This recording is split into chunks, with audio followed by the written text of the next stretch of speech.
I have a question for you. Okay. When you did Spotify, did you care when all that shit was going on with Spotify, with like the people revolting against you at Spotify? Or did you just not give a shit at all? Well, the people at Spotify weren't. There was just a couple of people that were like tech people that were upset. But so then how did that become such a big story? The real story was the medical misinformation story. That's where things got weird. And there was a lot of people that were behind that. That you know, Democratic super PACs, and there was a lot of shit. It was like very organized.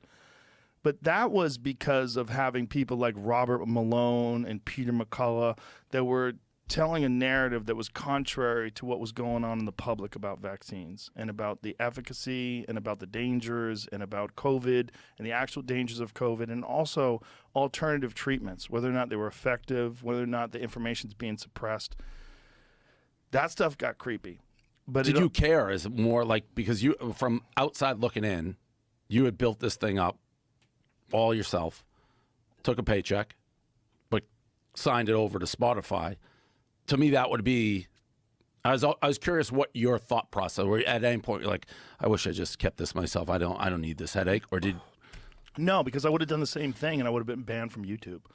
I would have been in trouble in other ways. It was a matter of like a time where talking about certain things was very taboo. And I talk about everything.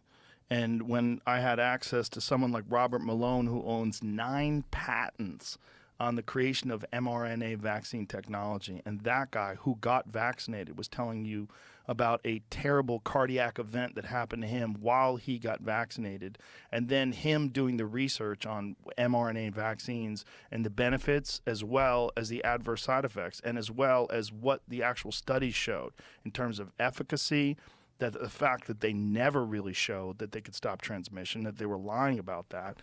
It's going to stop it in its tracks. There was no information about that. In fact, there was a woman in Pfizer that had to talk to the European Parliament, and they asked her, like, did you do research to see if it stopped transmission? She said no.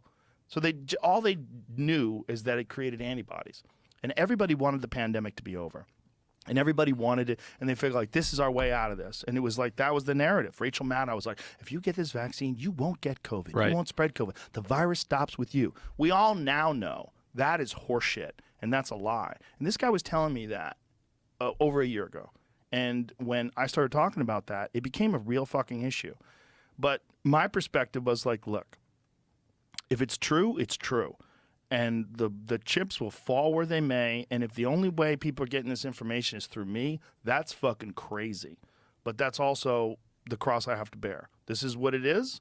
I'm talking to this guy. I'm fascinated by it personally.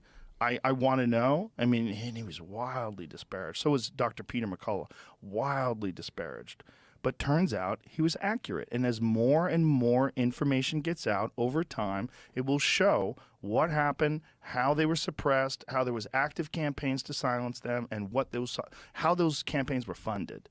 And that's what we're finding out right now. So it was an uncomfortable time for sure, especially when people like, fucking Neil Young. Oh, I loved Neil Young.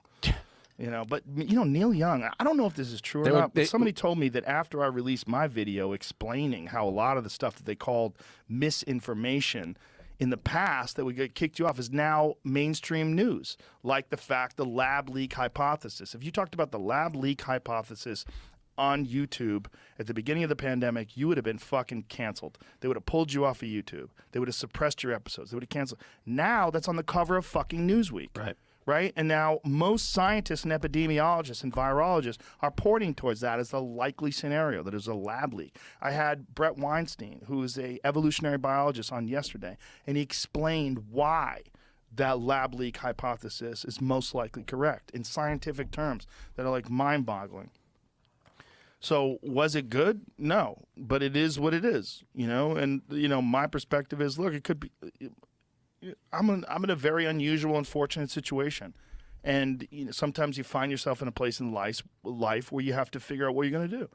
Are you going to not talk to these people because of pressure when you think these people are telling the truth, or are you going to let the chips fall where they may?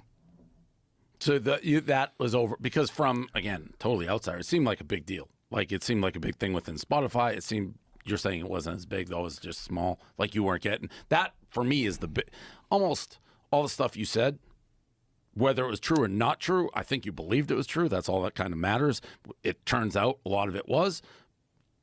But it's, there's similarities. You did it so long yourself, and then Spotify's under a ton of pressure. Like, didn't they delete some of your episodes? Yeah.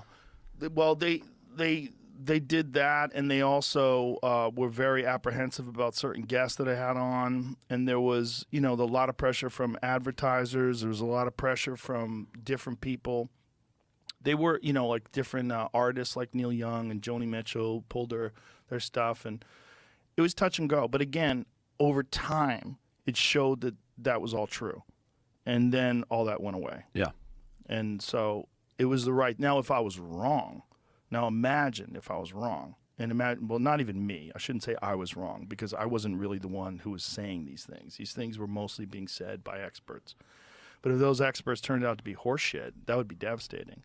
Like, if it did cause the death of millions of people because these guys were lying and these people didn't take something that could have saved them, and but it turns out that's not really the case. And it turns out there was alternate therapies and alternate different medications that were suppressed. Not only that, the information about simple things like vitamin D and exercise and the benefits of those things, and how that was suppressed, about how obesity contributes to COVID. That was all suppressed. None of that stuff was being discussed. And I'm wearing this now. So it's just one of those things where you find out that the more things change, the more they remain the same. Pharmaceutical companies from the fucking beginning of their industry have been full of shit. They make great stuff. They make Adderall, you love it. They make Viagra. They make cancer medications that work. They make all these different things that are wonderful for people. All these different things that save people. But really what they're in the business of is making money. That's what they're in the business of. 100%. And when something comes along that fucking steps on their money, they don't like it. Yeah.